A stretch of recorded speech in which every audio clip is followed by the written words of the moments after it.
They wore no armor, they carried no swords, yet kings knelt before them, empires paused at their word, and heretics were burned for defiance. For over 1,000 years, the Church wasn't just a spiritual guide, it was the hand behind the throne, the shadow over the crown, the voice that claimed to speak for God but often ruled like a king. How did a faith built on humility turn into one of history's most powerful political machines? And why did even the mightiest rulers fear the men in robes more than enemy armies? In the early centuries of the Common Era, Christianity was not a force of power, it was a faith under siege. Roman emperors viewed it as a destabilizing influence. Its refusal to honor the imperial cult marked it as both subversive and dangerous. Christians were jailed, tortured, and executed in arenas. Martyrdom became a symbol of devotion. Yet in time, what began as an underground movement would become the most dominant institution in Western history. The transformation began in the early 4th century. In 313 CE, Emperor Constantine issued the Edict of Milan, legalizing Christianity. Throughout the empire, the shift was not just a matter of tolerance. Constantine saw the political potential of a unifying religion, and Christianity, with its hierarchical structure and moral discipline, offered a framework well suited to the needs of a fracturing empire.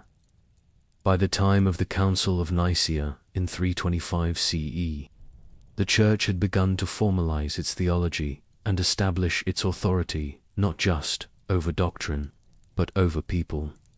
When the Western Roman Empire fell in for 76 CE, the collapse of centralized Roman power created a vacuum across Europe. Roads decayed, bureaucracies vanished, cities shrank or emptied. Into that vacuum stepped the Church, not with legions, but with bishops, monks, and scribes. While kings came and went, the Church endured. It preserved Latin literacy, administered justice, maintained archives, and educated the elite. In a fragmented landscape of warring tribes and crumbling institutions, it became the only organization with pan-European structure and communication. Monasteries, particularly those following the rule of Saint Benedict, became centers of learning, agriculture, and economic management. Monks copied ancient texts, preserved Roman law, and kept administrative practices alive. In many regions, bishops were more powerful than local nobles. They controlled land, collected taxes, and acted as intermediaries between common people and distant rulers.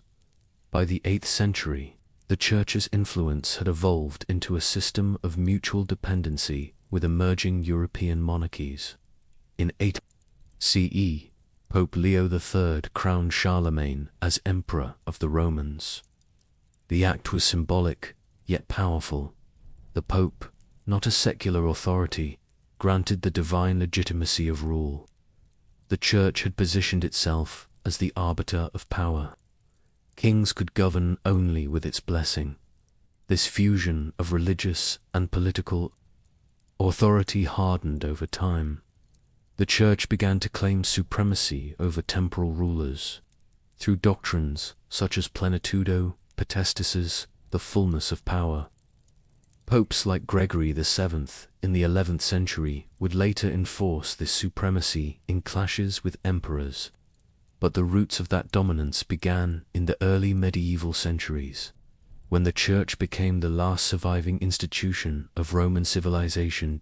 Christianity had begun as a voice for the persecuted. By the end of the first millennium, it was no longer merely a faith. It was an empire in its own right, without borders, without armies, but with influence that reached into every throne room and every village across Europe, in medieval Europe. A crown without a blessing was just a piece of metal. The Church did not merely pray for kings it made them, and in return, kings offered protection, land, and legal authority. But beneath the outward cooperation, the relationship was unstable. Each side wanted more than influence. They wanted supremacy. The roots of this alliance stretch back to the fall of Rome. With no central imperial authority, new kingdoms emerged in fragmented lands. These early rulers, many of them warlords or tribal chiefs, needed more than military success to hold power. They needed legitimacy, and only the Church could provide it. Christianity offered the idea of divine right, the belief that kings ruled not by force alone, but by the will of God. This concept reshaped power across Europe.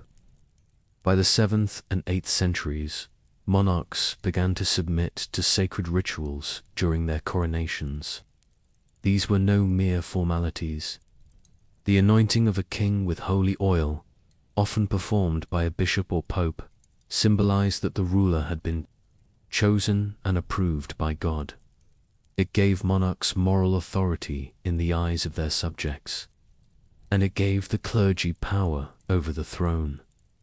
The most striking example came in the year 800, on Christmas Day. Inside St. Peter's Basilica in Rome, Pope Leo III crowned Charlemagne as Emperor of the Romans.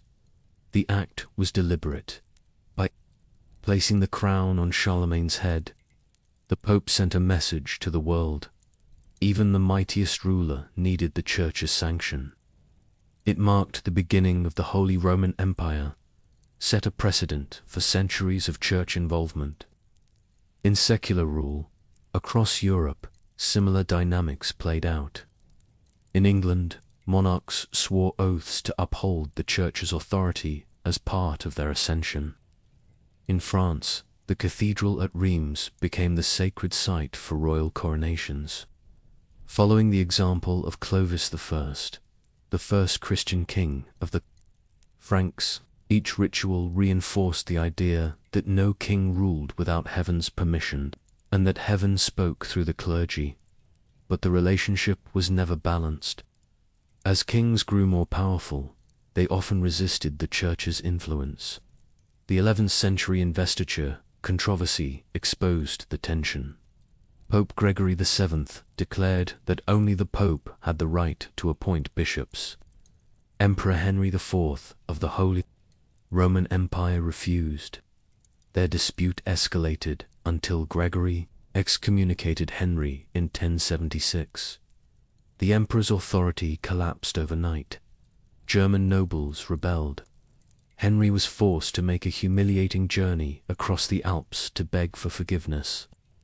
At Canossa, even after reconciliation, the struggle continued. Monarchs wanted control over appointments and church revenues within their realms. Popes, meanwhile, claimed spiritual authority over all rulers. The Church threatened excommunication, interdicts, and eternal damnation. Kings retaliated with arrests, confiscations, and, in some cases, war. This uneasy alliance defined European politics for centuries. It produced powerful moments of unities, such as the Crusades, where church and crown marched together, but just as often, it erupted into conflict.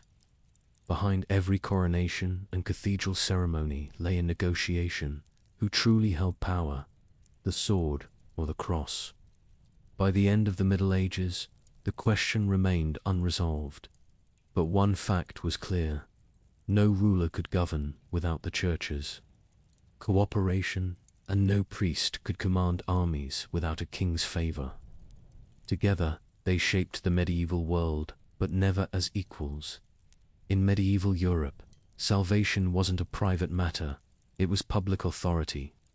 To be excommunicated wasn't just a religious punishment, it was political death.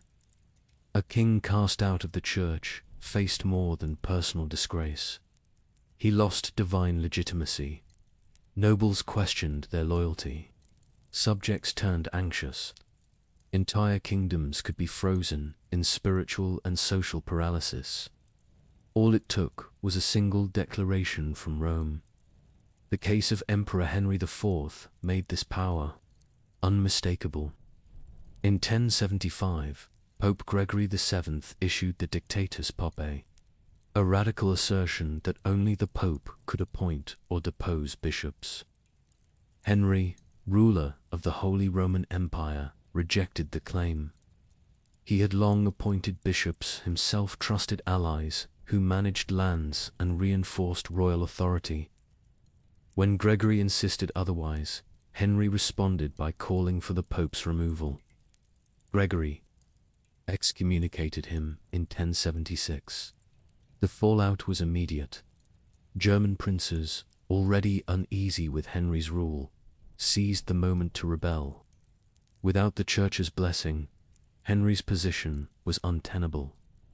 In early 1077, the emperor crossed the Alps in winter, walked barefoot in the snow to Canossa, and stood outside the Pope's castle for 3 days. Only after this humiliating display did Gregory lift the ban, but the damage was lasting. Henry had to fight years of civil war to reclaim his authority, and the Church had proven it could break an emperor without raising a sword. This was no isolated case. In 1208, Pope Innocent III placed England under an interdicta, more sweeping version of excommunication that targeted an entire realm. The conflict began when King John refused to accept the Pope's nominee, Stephen Langton, as Archbishop of Canterbury. In response, Innocent suspended all church services in England. No baptisms, no weddings, no funerals. The kingdom descended into crisis. Ordinary people blamed the king for their spiritual suffering. Nobles grew restless. The pressure worked. In 1213, John not only submitted, he went further. He surrendered England as a papal fief, pledging fealty to the Pope in exchange for the lifting of the interdict. From that point on, John ruled as a vassal of Rome. These tools, excommunication and interdict, were psychological weapons in a world where the Church held the keys to eternity. They were used not just against kings, but against cities, nobles, and sometimes entire nations. In 1282, after the Sicilian Vespers uprising, Pope Martin IV excommunicated the entire island of Sicily for rejecting Angevin rule. The Church framed political resistance as heresy. What made these punishments so effective wasn't violence, it was belief. Medieval rulers governed by divine right. Without church approval, their rule could not be justified, especially in deeply Catholic societies. Rebels didn't need foreign armies. They needed Rome to speak. The threat of spiritual isolation remained one of the Church's sharpest tools for centuries. It shaped diplomacy, determined succession, and gave the clergy an unmatched form of soft power. In a world where eternal judgment mattered as much as military strength, Rome's ability to cut off heaven was often stronger than any blade. In medieval Europe, wealth didn't just shape kingdoms. It determined who ruled them. And no institution amassed more wealth quietly, steadily, and with remarkable resilience than the Catholic Church. Its most consistent revenue stream came from the tithe. Across Christendom, every peasant, every merchant, and even nobles were expected to give 1/10 of their annual produce or income to the Church. This wasn't optional. It was enforced by law, doctrine, and local clergy. In an agricultural society, that meant grain, livestock, and labor flowed into church hands year after year. In some regions, resistance to the tithe brought fines, public shame, or excommunication beyond tithes.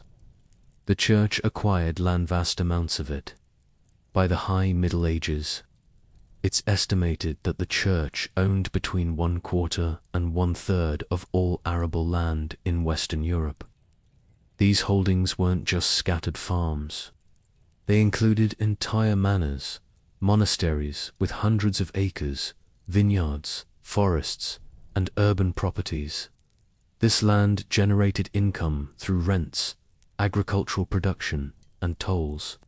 And because the church was often exempt from secular taxes, this wealth remained largely untouched by the crown. Monasteries functioned as economic powerhouses. The Abbey of Cluny in France, for example, owned land across the continent by the 11th century. It managed trade routes, controlled watermills, and administered labor. Its influence was so extensive that it reported directly to the Pope, bypassing local bishops and kings. In England, the Cistercians, known for their disciplined labor, became major producers of wool, one of the most lucrative commodities of the medieval economy. Donations also poured in. Wealthy nobles left land, gold, and privileges to the church in exchange for prayers, indulgences, or burial in consecrated ground. These donations weren't just signs of faith, they were strategic.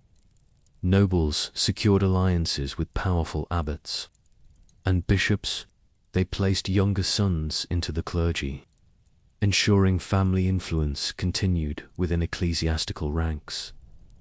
Then there were the fees. The church charged for baptisms, marriages, funerals, and the reading of wills. Every major moment in life and death came with a financial cost. Over time, these payments became a predictable part of local economies. This accumulation of resources wasn't just about wealth, it translated into influence. Bishops sat as lords in royal courts. Clergy loaned money to monarchs, sometimes with interest, sometimes with political strings attached. Popes financed armies, built cathedrals, and influenced elections. The papal treasury in Rome became a transnational financial hub centuries before modern banking. Kings, often desperate for funds to wage war or settle debts, found themselves borrowing from the very institution they couldn't tax. And when tensions rose, monarchs who challenged the church's exemptions, like Philip IV of France, faced excommunications, interdicts, or diplomatic backlash by the late Middle Ages. Resentment toward church wealth was growing. Reformers like John Wycliffe and Jan Hus criticized its opulence. Peasant revolts, like the English uprising of 1381, targeted corrupt clergy as much as feudal lords. Yet despite backlash, the church's grip on wealth remained firm. Its control of the economy was not was foundational. In a world where power followed property, the church ensured it owned both by the 12th century. The church had built more than a spiritual empire, it had shaped a system to police belief itself. Heresy was not merely a religious error, it was treason against the order of Christendom, and for that there would be consequences. The first formal Inquisition began in 1184, ordered by Pope Lucius III, its target, the Cathars of southern France. Catharism rejected the Church's authority, denied the legitimacy of its sacraments, and viewed the material world as inherently evil. The Church responded with more than sermons. It responded with tribunals. By the early 13th century, the process had become systematic. Pope Gregory IX institutionalized the papal Inquisition in 1231. Dominican friars trained theologians with loyalty to Rome were given broad powers to investigate and judge cases of heresy. These trials were conducted in secrecy. Accused individuals were often denied legal counsel. Anonymous testimony was admissible. Torture was sanctioned, especially after the papal bull ad extirpanda in 1252. Punishments varied, but the most feared was execution. Burning at the stake became the public face of the Inquisition. It was used not only to eliminate dissent, but to demonstrate that salvation came only through obedience to the Church. The message was clear.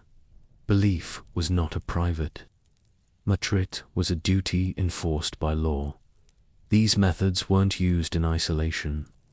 Secular rulers cooperated closely with inquisitors. Heresy was seen as a threat to political stability as much as to religious orthodoxy. In Spain, this alliance reached its most extreme form. The Spanish Inquisition, established in 1478 under Ferdinand and Isabella, operated independently of the papacy. It targeted Jews who had converted to Christianity, conversos, but were suspected of secretly practicing Judaism. It later expanded to include Protestants, mystics, and even critics of royal policy. The Inquisition's reach went beyond courts and punishments. It monitored books, speech, and scholarship. The Index Librorum Prohibitorum, first published in 1559, listed works forbidden to Catholics. Printing presses were watched. Universities were brought under clerical control. Dissenting voices, whether theological, scientific, or political, faced censorship or worse. Kings used these structures to their advantage. They could brand political enemies as heretics and turn them over to church courts. Nobles who questioned authority risked both land and life. Even monarchs themselves were not immune. In France, King Louis IX built his legitimacy partly on persecuting heretics. In England, later monarchs used their own ecclesiastical courts to mirror these tactics after breaking with Rome. For the average person, the threat was constant. A poorly worded comment, a refusal to attend Mass, a book passed hand to hand, any of these could lead to interrogation. In towns and villages, fear became regulation. Conformity wasn't just social, it was survival. The Inquisition did not rely on armies. It used isolation, interrogation, and the control of information. In doing so, it created one of history's earliest examples of institutionalized thought control long before the term existed. In a medieval world where most people couldn't read or write, information was power, and no institution managed information more efficiently or quietly than the monastic system. Beneath the silence of stone cloisters and beneath the surface of spiritual devotion, monasteries functioned as data centers for medieval Europe. By the 6th century, under the rule of Saint Benedict, monasteries had become structured, disciplined communities.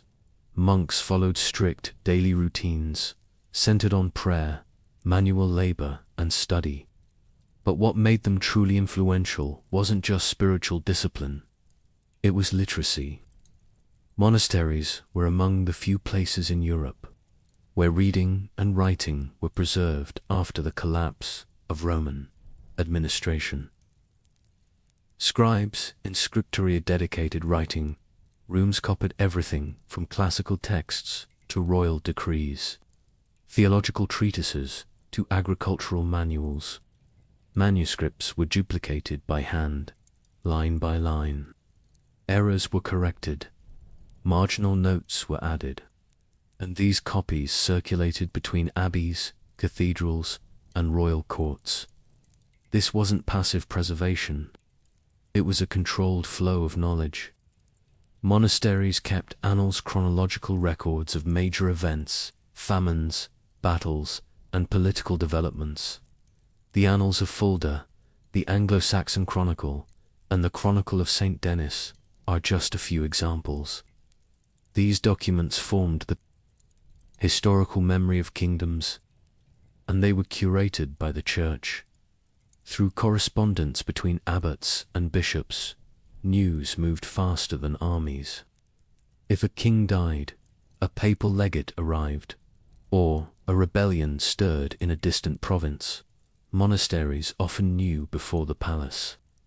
Did letters between religious houses, written in Latin, connected regions across linguistic and cultural lines. This clerical communication was often more efficient than royal messengers.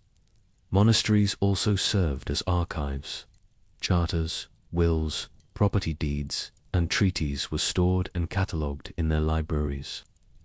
When disputes arose over land or succession, it was monks, not magistrates, who provided the written evidence. In courtrooms and royal assemblies, their records held authority. This control of the written word extended to education. Monastic schools trained future clerics, scribes, and advisors to kings. They taught Latin, law, logic, and theology. Many royal officials, including chancellors and diplomats, came from monastic backgrounds. Their loyalty often leaned toward the church, not the crown. The church's grip on knowledge gave it a subtle but far-reaching influence over governance. A monastery's archive could determine legal ownership. Its chronicle could shape a ruler's legacy. Its letters could tip the balance of diplomacy. In an age of illiteracy, those who held the pen guided not just doctrine but policy. Didn't need armies to influence kings. They had parchment, ink, and silence, and that was enough. In November 1095, Pope Urban II stood before a crowd at Clermont and called on the knights of Christendom to march east. The words he spoke were not just a plea for faith, they were a political directive. The First Crusade was launched not by a king or an emperor, but by a pope, and it would reshape the relationship between the church and military power for centuries. The stated goal was to reclaim Jerusalem and aid the Byzantine Empire against Seljuk advances. But behind the speeches of salvation and holy duty lay deeper motives: control of territory, assertion of papal authority, and a redirection of European violence toward an external enemy. Urban II's call was the beginning of a church-led military movement unlike anything Europe had seen. Tens of thousands responded. Nobles, knights, and commoners formed armies under the cross.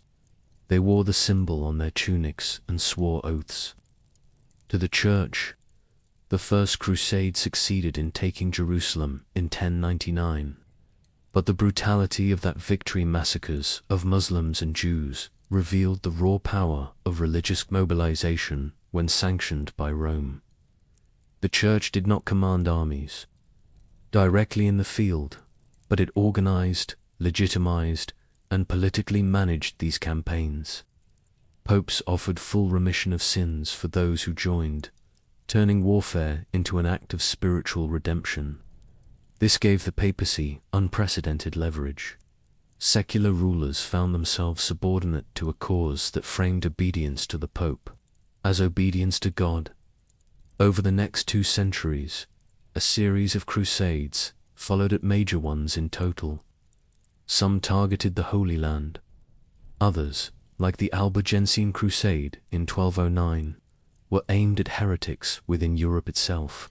In that campaign, Pope Innocent III authorized a war against the Cathars of southern France. Entire towns were razed. One papal legate famously declared, "Kill them all. God will know his own." Crusades extended the church's influence into foreign policy and military command. Orders like the Knights Templar and the Host emerged not just as fighting forces, but as financial institutions, landowners, and political players. These military orders answered not to kings, but to the Pope. By the Fourth Crusade, in 1204, the Church's authority over warfare had shifted from spiritual defense to imperial ambition. Instead of reaching Jerusalem, the Crusaders sacked Constantinople, Christian city, Orthodox stronghold, and rival to Rome. The plunder was immense. The consequences were lasting. The Eastern and Western churches grew more divided, and the papacy had played a direct role in the conquest of a Christian capital. Crusading also became a tool for internal control. Excommunication was threatened against those who refused to participate. Papal bulls outlined the terms of involvement. Monarchs who supported crusades gained favor. Those who hesitated faced pressure, both spiritual and political. Through the crusades, the Church demonstrated that it could summon, direct, and benefit from war. Faith was the rallying cry, but power was the outcome. These were not merely holy wars. They were campaigns of papal strategy designed as much to extend influence as to defend belief in the medieval power structure. The papacy was more than a spiritual force. It was a political actor with the ability to create, shape, or destroy monarchs. The image of popes as mere shepherds of the faithful concealed their real role as kingmakers, particularly in the Holy Roman Empire, where the struggle between spiritual and temporal authority unfolded over generations. The most defining example came with the investiture controversy of the 11th century. At the heart of the conflict was a single question: who held the right to appoint bishops, the Pope or the Emperor? In 1075, Pope Gregory VII asserted that only the Church could invest clerical offices. Emperor Henry IV disagreed. He had relied on loyal bishops to govern vast territories within the empire. Gregory excommunicated him. The consequences were immediate. German nobles, wary of Henry's consolidation of power, turned against him. In 1077, Henry crossed the Alps to Canossa and waited 3 days in the snow, barefoot, pleading for forgiveness. Gregory lifted the excommunication, but the humiliation damaged Henry's authority. Civil war followed. By 1084, Gregory would himself be driven from Rome by a rival emperor, but the precedent had been set. The Pope could strip emperors of legitimacy. This wasn't a one-time intervention. In 1111, Emperor Henry V was forced to make concessions to Pope Paschal II. The Concordat of Worms, in 1122, finally ended the controversy, recognizing that while emperors could invest bishops with secular authority, spiritual authority remained in the hands of the Church. It was a compromise, but it confirmed the Pope's upper hand in shaping imperial policy. The papacy continued to manipulate the balance of power. During the reign of Frederick II in the 13th century, multiple popes worked to undermine him. Despite being crowned Holy Roman Emperor by Pope Honorius III in 1220, Frederick soon found himself excommunicated twice. Pope Gregory IX and later Pope Innocent IV viewed him as a threat to church authority. They backed rival claimants to the imperial throne and encouraged rebellion within his territories. Beyond the empire, papal influence extended into the royal courts of France, England, and beyond. In 1216, when England's King John died, Pope Honorius III supported the boy king Henry III, even providing a papal legate to supervise his minority. This control over succession was subtle but significant. Monarchs seeking papal favor often found it came with conditions.